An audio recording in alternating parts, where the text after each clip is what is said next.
नमस्कार दोस्तों, कैसे हैं आप सब लोग। आपकी तैयारी अच्छी चल रही होगी। अभी आगामी भविष्य में इसी महीने और अगले महीने कुछ व्यापम की, कुछ राज्य स्तरीय और निकट भविष्य में पीएससी की प्रारंभिक परीक्षा भी संपन्न होने जा रही है। इस हिसाब से देखें तो आप लोगों की तैयारी बहुत अच्छी चल रही होगी, ऐसी मैं उम्मीद करता हूँ। मेरी लिखी बहुत सारी पुस्तकें बाजार में उपलब्ध है, व्यापम के पाठ्यक्रमानुसार, पीएससी के पाठ्यक्रमानुसार और राज्य स्तरीय अन्य प्रतियोगी परीक्षाओं के पाठ्यक्रमानुसार। उनमें से अभी एक पुस्तक मेरी आई है, छत्तीसगढ़ का भूगोल। आप लोगों ने देखा भी होगा। तो यहाँ पर हम आज चर्चा करते हैं कि इस पुस्तक की आवश्यकता क्यों। बाजार में पहले से ही छत्तीसगढ़ के भूगोल नाम से अनेकों पुस्तकें भरी पड़ी हुई हैं। तो ऐसे में क्या ज़रूरत पड़ी और मैंने इसमें क्या किया कि यह पुस्तक आज बाजार में है और आपको परीक्षा की तैयारी में इससे मदद मिल रही है। आप देखे होंगे कि छत्तीसगढ़ पीएससी, व्यापम एवं राज्य स्तरीय प्रतियोगी परीक्षाओं के पाठ्यक्रमानुसार बाजार में अनेकों पुस्तकें भरी पड़ी हैं छत्तीसगढ़ का भूगोल नाम से। लेकिन इन पुस्तकों में जो पैटर्न है, जो भाषा शैली है और जो डेटा है, सांख्यिकी हैं, वो अपने अपने तरीके से कहीं कहीं से जुटाई गई हैं। अपने अपने स्रोत होते हैं पुस्तक को लिखने के। तो मैंने इस पुस्तक में क्या किया है कि राज्य स्तरीय, राज्य शासन की जितनी वेबसाइट्स हैं, सरकारी डेटा हैं, सरकारी पत्रिकाओं में, शासन की पत्रिकाओं में या अधिकृत स्रोतों में जो डेटा उपलब्ध होते गए हैं, उनका संकलन इस पुस्तक में किया है। इसके अलावा आप लोग देखते होंगे कि जो छत्तीसगढ़ का भूगोल है बहुत ही विशाल है, बहुत ही व्यापक है, क्योंकि यहाँ पे पठारी भूमि भी है, मैदानी इलाका भी है, यहाँ की भूगर्भिक संरचनाएं भी अलग तरीके से हैं। तो कुल मिलाकर देखा जाए तो एक पूरे भूगोल विषय को शामिल कर लेता है। भूगोल मूलतः देखा जाए तो कला विषय के अंतर्गत आता है। कला मतलब आप समझते ही होंगे, ह्यूमैनिटीज सब्जेक्ट के तहत आता है, कला विषय के अंतर्गत आता है। लेकिन यह है वस्तुतः विज्ञान। एक उदाहरण के तौर पर लेते हैं। आप सीधा सीधा जब परीक्षा की तैयारी करते हैं तो आप किसी भी एक चैप्टर को पकड़ते हैं और वहां से उसको याद करना या रटना प्रारंभ कर देते हैं। आप उस विषय वस्तु की समझ ही नहीं रखते हैं, तो आपका भूगोल विषय की तैयारी कैसे संभव हो पाएगी। जैसे हम यह देखते हैं कि जलवायु, छत्तीसगढ़ की जलवायु विषय का अध्ययन कर रहे हैं, उस चैप्टर का अध्ययन कर रहे हैं। अगर आपको जलवायु के बारे में ही नहीं पता, जलवायु की परिभाषा नहीं पता, भारत में कितने प्रकार की जलवायु होती है, उस हिसाब से फिर छत्तीसगढ़ में आप जलवायु का क्लासिफिकेशन कैसे कर पाएंगे। तो सबसे पहले आपको जलवायु पता होना चाहिए। ठीक इसी तरह से देखते हैं कि अपवाह प्रणाली का आप अध्ययन करते हैं, जिसमें नदियों का हम अध्ययन करते हैं, छत्तीसगढ़ की नदियों का। तो छत्तीसगढ़ में कितने प्रकार की अपवाह प्रणाली, उसका अध्ययन आप कर लेते हैं। लेकिन आपको यही नहीं पता कि अपवाह प्रणाली होती क्या है, तो फिर आप उसका अध्ययन कैसे कर पाएंगे। तो यह पुस्तक सबसे पहले आपको परिभाषाएं क्लियर करती है, बहुत ही संक्षेप में, बहुत ही संक्षिप्त रूप से, जो आपको आसानी से याद हो सके। उसके पश्चात विषय वस्तु के बारे में जानकारी प्रदान करती है। उसके बाद जो संख्यात्मक डेटा हैं छत्तीसगढ़ से संबंधित, छत्तीसगढ़ के भूगोल से संबंधित, वो जानकारी आपको प्रदान करती है। इस तरह से आप देख सकते हैं कि सबसे पहले आपको परिभाषा जानना जरूरी होता है, उससे संबंधित टर्मिनोलॉजीज, जो परिभाषाएं होती है, उसको जानना जरूरी होता है। तब आप विषय में प्रवेश कर पाते हैं। जब आप विषय में प्रवेश कर पाएंगे तब पूरे मनोयोग के साथ आप डेटा को जेहन में याद रख पाएंगे, जो आपकी परीक्षा के लिए उपयोगी होगा। अब दूसरी समस्या आती है भूगोल विषय में कि आपको इसे पढ़ना है, समझना है कि रटना है। तो मेरा तो यह कहना है कि सबसे पहले विषय वस्तु को आप समझेंगे। जब आप पूरी तरह से इसको समझ जाएंगे तो कुछ चीज़ें जो ऐसी होती हैं जिसको आपको याद रखना होगा, तभी तो आप परीक्षा में उसको रिकॉल कर पाएंगे और उन भूगोल के सवालों से आप जूझ पाएंगे।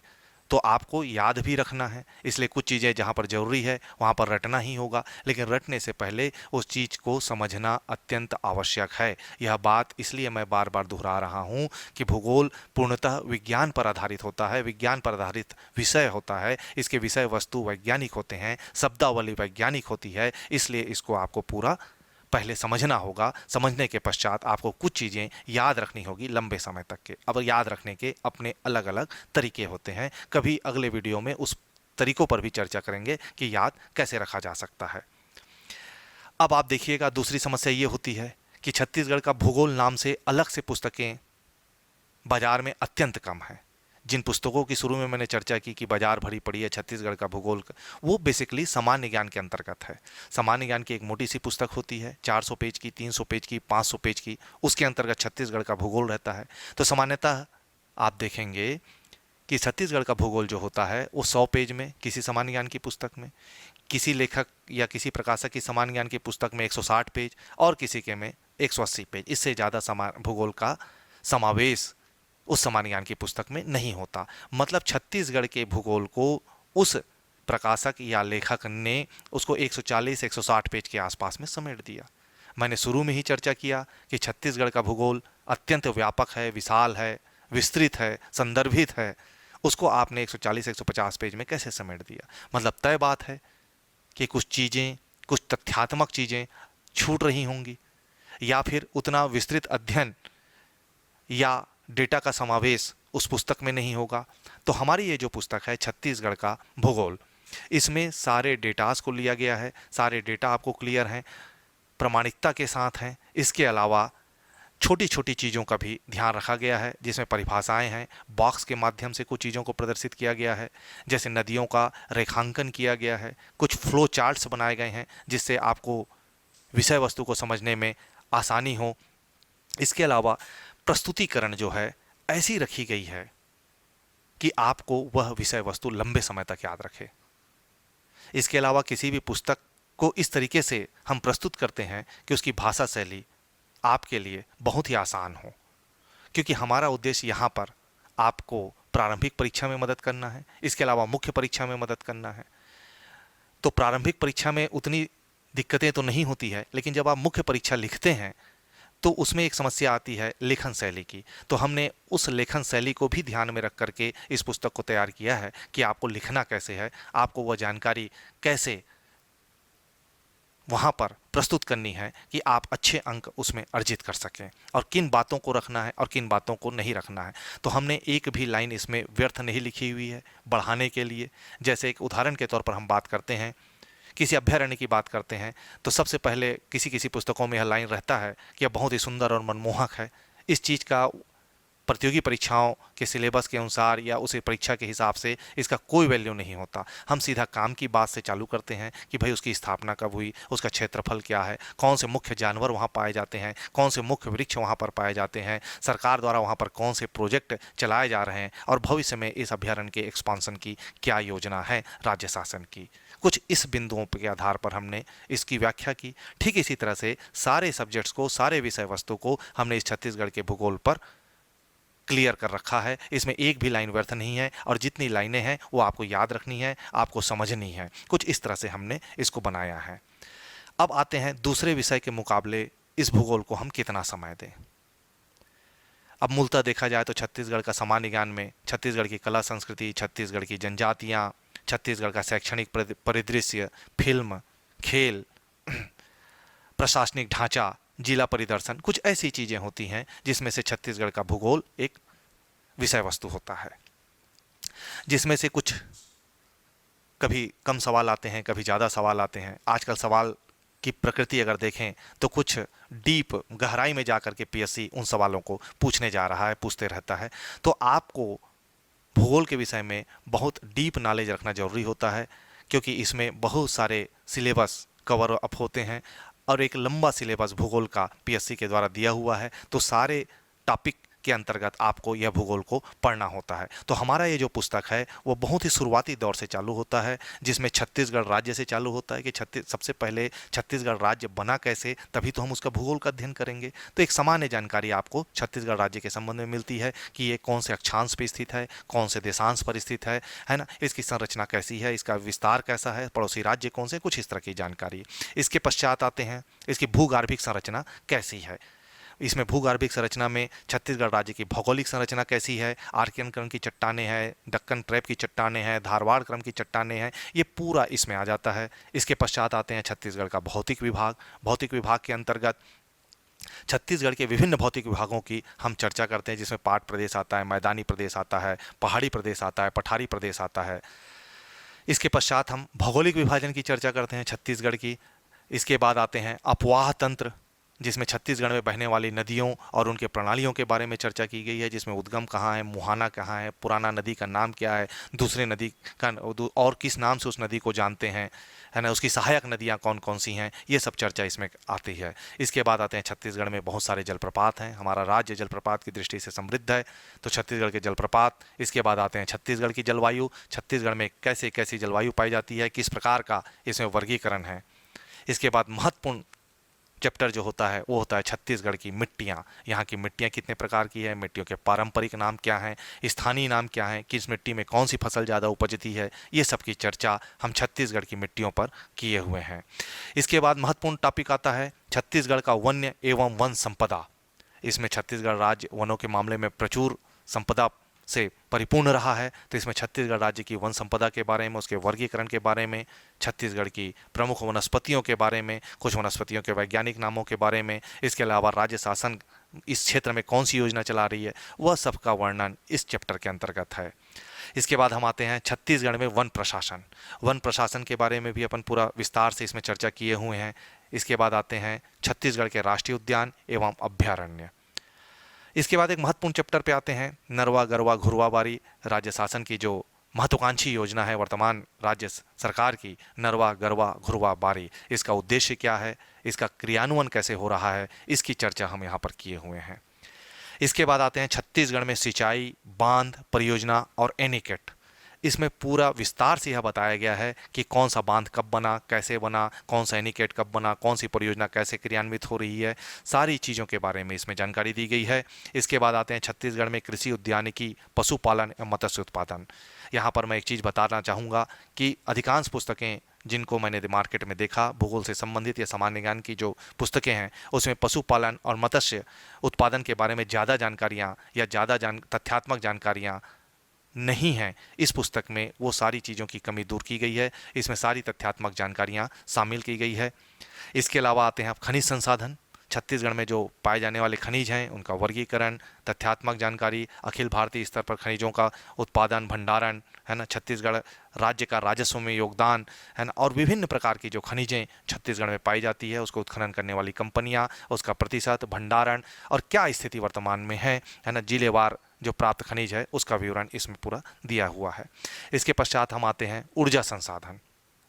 छत्तीसगढ़ में ऊर्जा, बिजली, राज्य विद्युत मंडल, अक्षय ऊर्जा विकास प्राधिकरण, राज्य शासन की योजनाएं, जलीय ऊर्जा, तापीय ऊर्जा, विद्युत ऊर्जा, तमाम प्रकार के जो ऊर्जा से संबंधित तथ्य हैं उसको ऊर्जा संसाधन के अंतर्गत रखा गया है। इसके बाद एक महत्वपूर्ण चैप्टर की ओर हम आकृष्ट होते हैं, वो होता है उद्योग। छत्तीसगढ़ में उद्योगों का विकास क्रम, कालक्रम और छत्तीसगढ़ राज्य में उद्योगों ने कैसे कैसे विकास किया, वर्तमान में कौन से उद्योग संचालित हैं और वन आधारित उद्योग कौन से हैं, राज्य शासन द्वारा कौन सी योजनाएं उद्योगों के लिए चलाई जा रही हैं, ये सब चीज़ों की जानकारी इस उद्योग चैप्टर के अंतर्गत है। इसके बाद आते हैं छत्तीसगढ़ में औद्योगिक विकास केंद्र। ये कौन कौन सी औद्योगिक विकास केंद्र राज्य शासन के द्वारा चलाए गए हैं, ये सारी चीज़ों की जानकारी इसमें सम्मिलित है। इसके बाद भूगोल में एक महत्वपूर्ण चैप्टर होता है परिवहन का। छत्तीसगढ़ राज्य में परिवहन व्यवस्था कैसी है, सड़क परिवहन, रेल परिवहन, जलीय परिवहन, वायु परिवहन, और छत्तीसगढ़ राज्य में सड़क नीति कैसी है, इसकी विस्तृत चर्चा इस अध्याय के अंतर्गत की गई है। इसके बाद एक महत्वपूर्ण टॉपिक आता है छत्तीसगढ़ में जनसंचार। जनसंचार के अंतर्गत छत्तीसगढ़ के प्रमुख समाचार पत्र, उनका विस्तृत विवरण, ये सारी चीज़ें और जनसंचार क्या होता है उसके बारे में चर्चा की गई है। इसके बाद एक और महत्वपूर्ण चैप्टर मैं यहाँ पर आपको उल्लेखित विशेष रूप से करना चाहूँगा कि मौसम विभाग एवं आपदा प्रबंधन। भूगोल का एक बहुत बड़ा पार्ट होता है मौसम विभाग और आपदा प्रबंधन, जो कि बाजार में उपलब्ध किसी भी पुस्तक में सम्मिलित नहीं है। मैंने इस पुस्तक में इसको विशेष रूप से इसका उल्लेख किया हुआ है। इसमें हमारे मौसम विज्ञान केंद्र, मौसम के बारे में क्या क्या जानकारी, कौन कौन सी फैसिलिटीज़ है और राज्य शासन की इस संबंधित कौन कौन सी योजनाएं चल रही हैं, ये सब सारी चीज़ें मौसम विभाग एवं आपदा प्रबंधन में दी गई है। इसके अलावा छत्तीसगढ़ में सर्पदंश से प्रभावित क्षेत्र कौन से हैं, तड़ित प्रभावित क्षेत्र कौन से हैं, इसको विभिन्न तरीकों से इसमें समझाया गया है। इसके बाद आखिरी चैप्टर आता है जनसंख्या एवं नगरीकरण। इसमें जनसंख्या के और नगरीकरण के तमाम प्रकार के आंकड़े, तथ्यात्मक जानकारियां सम्मिलित किए गए हैं। इसके बाद पूरी पुस्तक इस तरह से 22 चैप्टर में समाप्त होकर के आखिरी में अभ्यास प्रश्न है, जिसमें आप अपना अभ्यास कर सकते हैं कि पूरा पुस्तक पढ़ने के पश्चात मैंने क्या ग्रहण किया है और कितनी चीज़ें मुझे याद है। इसके लिए अभ्यास प्रश्न का एक समावेश किया गया है विभिन्न प्रकार के प्रश्नों को लेकर के। कुल इस पुस्तक में लगभग 320 पेज हैं। इस तरह से देखें तो 22 चैप्टर हैं, तो एक चैप्टर जो है एक औसत अगर हम निकालना चाहें तो एक 15 पेज के आसपास बैठता है। तो एक चैप्टर को 15 पेज में शामिल करने का प्रयास किया गया है। और जब भी मैं लेखन करता हूँ, मेरा ये प्रयास रहता है कि सारे चैप्टर्स को करीब करीब अगर चैप्टर ऐसा बनाया जाए कि लगभग समान समान पेजों में उसको समावेश किया जा सके। इससे क्या होता है कि जो विद्यार्थी प्रतियोगी परीक्षा की तैयारी करते रहते हैं, उनको पढ़ने में थोड़ी सी आसानी होती है, उनको याद रखने में आसानी होती है। और इस भूगोल पुस्तक की खास बात यह है कि हर 1 या 2 पेज के बाद आप पाएंगे कि मैप दिया हुआ है, या हम यूं कह सकते हैं कि हर टॉपिक के साथ मैप दिया हुआ है। क्योंकि भूगोल का जब आप अध्ययन करते हैं तो बिना मैप की सहायता से, बिना नक्शे की सहायता से उसका अध्ययन असंभव सा प्रतीत होता है, यह चीज़ें समझ में नहीं आती है। तो आप एक पेज में मैप देखिए, दूसरे पेज में उसका विस्तृत विवरण है, तो आपको वो चीज़ें आंखों में बैठना चालू होती है, आंखों के माध्यम से आपके दिमाग में जाती है और वो लंबे समय तक याद रहती है। मैप का एक खासियत होता है ना, क्योंकि दृश्यात्मक भी हो जाता है और आप पढ़ रहे हैं, वो आपको याद हो रहा है, आपको चीज़ें आसानी से समझ आ रही है। तो मैप आधारित यह पुस्तक है। इसमें बहुत सारे मैप हैं, कह सकते हैं कि पूरा पुस्तक ही मैप से भरा हुआ है। आप खनिज में भी देखेंगे, उद्योग में भी देखेंगे, अभ्यारण्य में भी देखेंगे, छत्तीसगढ़ की संरचना में भी देखेंगे, सारी जगह मैप का उपयोग किया गया है। इसके अलावा मैप के नीचे भी कुछ कुछ जानकारियां अलग से और आपको दृष्टिगोचर होंगी, जो कि आपको महत्वपूर्ण पॉइंट बन सकते हैं, आपको हमेशा के लिए उसको याद रखना होगा। इसके अलावा एक विशेष बात यह कहना चाहूँगा कि यह पुस्तक जो होती है, बेसिकली ये कोई उपन्यास तो है नहीं कि इसमें मेरी कल्पनाशीलता हो या मैंने कुछ स्पेशल इसमें किसी प्रकार का रस डाला हो कि मैंने श्रृंगार रस में इस पुस्तक को लिखा है, मैंने वीर रस में इस पुस्तक को लिखा है। बेसिकली राज्य शासन के द्वारा विभिन्न बाजार में उपलब्ध पुस्तकें जो इस क्षेत्र की हैं, उनकी जानकारियों को मैंने एक विशेष तरीके से आपको प्रस्तुतिकरण करके आपके सामने परोसा है, ताकि आप परीक्षा के लिए इसकी तैयारी कर सकें। इसलिए मेरा यह कहना है कि बाकी पुस्तकों के मुकाबले एक बार इस पुस्तक को आप लेकर जरूर देखें, पढ़कर देखें, समझ कर देखें। आपको लगेगा कि छत्तीसगढ़ की भूगोल की तैयारी कराने के लिए यह पुस्तक आपको मददगार सिद्ध होगी। हालांकि बाजार में जो और पुस्तकें हैं या अभी तक आप जो पढ़ रहे होंगे, वह भी आपके लिए मददगार होंगी, मैं ऐसा कतई नहीं कह रहा हूं। लेकिन यह पुस्तक बहुत सारी चीज़ों के कारण, मैप के कारण, फिर से मैं दोहराना चाहूँगा, मैप के कारण, नक्शे के कारण, फ्लो चार्ट के कारण, बॉक्स के कारण, और एक और विशेष चीज़ कि इसकी फ़ॉन्ट साइज ऐसी रखी गई है कि पढ़ने में आपको आसानी लगे, देखने में आसानी लगे। आप देखे होंगे बड़े बड़े ग्रंथ बहुत छोटे छोटे अक्षरों में लिखे होते हैं, तो कई बार ऐसा होता है कि आंखों को थकान महसूस होने लगती है, मस्तिष्क को थकान महसूस होने लगती है और वो चीज़ें हमको बोरियत लगने लगती है। इस पुस्तक में इस बात का भूगोल विषय है, इसलिए इस बात का खास ध्यान रखा गया है कि पुस्तक की साइज थोड़ी बड़ी बनाई गई है। फ़ॉन्ट साइज भी बाकी पुस्तकों से थोड़ी बड़ी है, ताकि आपको आसानी से याद रखे और आपको आसानी से वो चीज़ें समझ में आती रहे। अब आपको यह पुस्तक पढ़नी है और पढ़ने के पश्चात पुस्तक के पीछे मेरा नंबर दिया हुआ है, उसमें आपको अपना सुझाव, मार्गदर्शन जो भी है वो आपको व्हाट्सएप करनी है।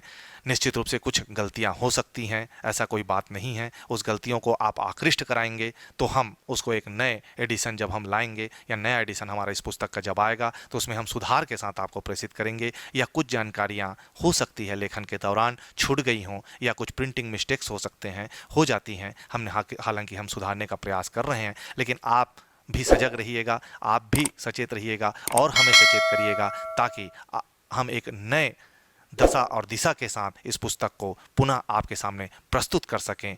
आप बताइएगा जरूर कि छत्तीसगढ़ का भूगोल आपको कैसा लगा और छत्तीसगढ़ के भूगोल में आप अच्छा प्रदर्शन कर सकें इस पुस्तक के माध्यम से। मेरी शुभकामनाएं आपके साथ है।